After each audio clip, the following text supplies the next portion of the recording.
Okay, in this video, let's take a look at the golf swing of Garrick Higgo, getting the work done this week at the PGA Tour event in Palmetto, picking up his first win. Congratulations to him. Just an amazing young player from South Africa. Just a quick reminder, if it is your first time to the channel, please hit that subscribe button and please hit that like button as well. If you want to be notified every time I put out a new video, just hit the bell icon and you'll get notified. So let's take a look here. We get a driver swing to start out with, and a very interesting player. He does not always drive it the straightest. Tends to be a long player with power, looks super fit and strong, but not always in the fairway. And an interesting swing because kind of a open shoulder look, sort of rounded posture, very late hinging the club, very little hinge part way up, and then kind of like a Mickelson, very late in the hinge, and then finally hinges it at the top, little across the line, and then starts to sit down to get that force and power. Looks like a super strong looking guy. Look at the power, super strong legs. UNLV player from South Africa, like I said, played for UNLV, super strong, a little steep in transition from that across the line position here.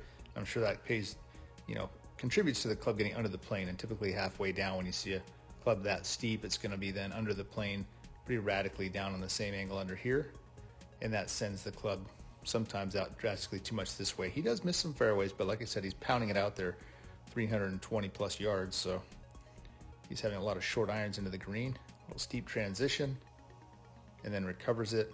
And the problem with that recovery move is you're going to use some arms sometimes at the bottom. Your body's going to stall out and you're going to get some flip in there. You can see the hands pretty far off the plane, and he finishes with a variety of finishes as he uses those arms sometimes through impact.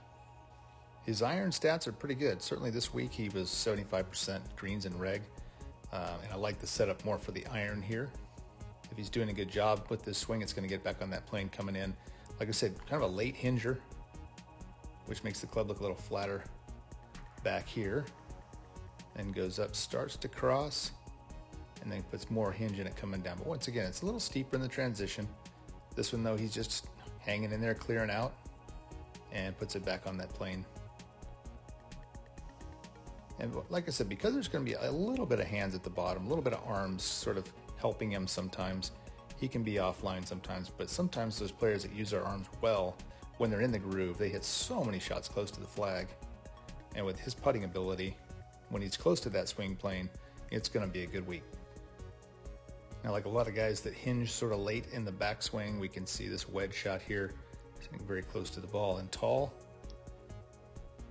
And like a Stricker, or like I said, even a Mickelson was sort of a late hinging action and not even a full hinge.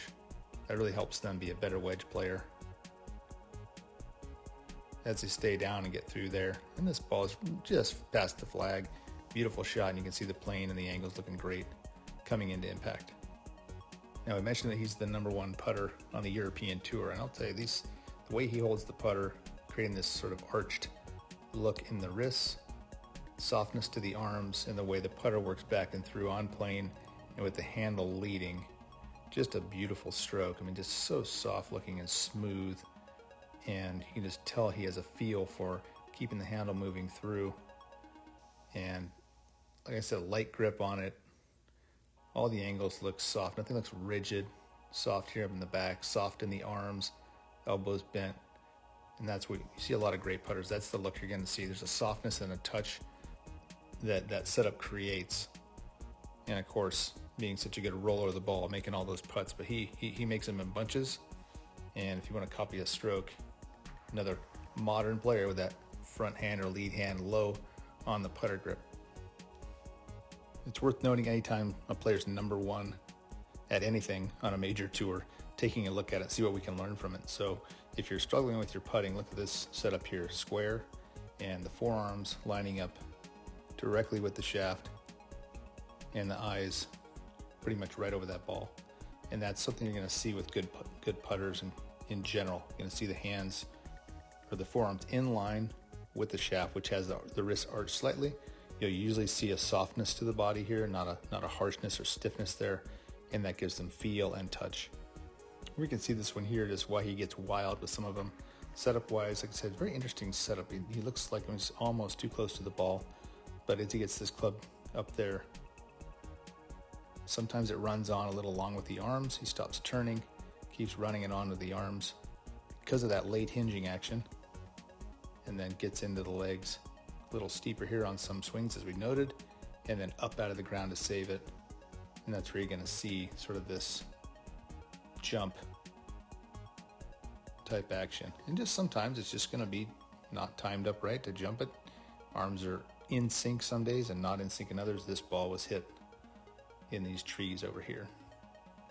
Taking a look at this putting stroke fun another day here, you can see that, like I said, the very comfortable look into the soft arms, arched wrists, right hand low for him, handle leading on the way through. Very steady, but like I said, everything looks very, very soft and smooth. And I can't wait to see how good his putting is throughout this year. If he is that number one sort of year in year out putter, then look out to everybody else. So one last look at the driver here, and you can see an awkward sort of finish as he gets steep in transition. Like I said, here, a little ahead of it, then jumps out of it. Sort of awkward looking follow through there with the club whipped over his right shoulder. And this ball's in the fairway. I mean, this is just a guy who's incredibly talented to get the arms down there to save this shot. Strong, athletic, talented, and supremely confident in his ability to play high-level tournament golf. Well, I'm excited to see where his career leads, because he just might be one of those rare players that their technique is not that great in their early 20s, but gets incredibly good into their 30s. And with their ability to score and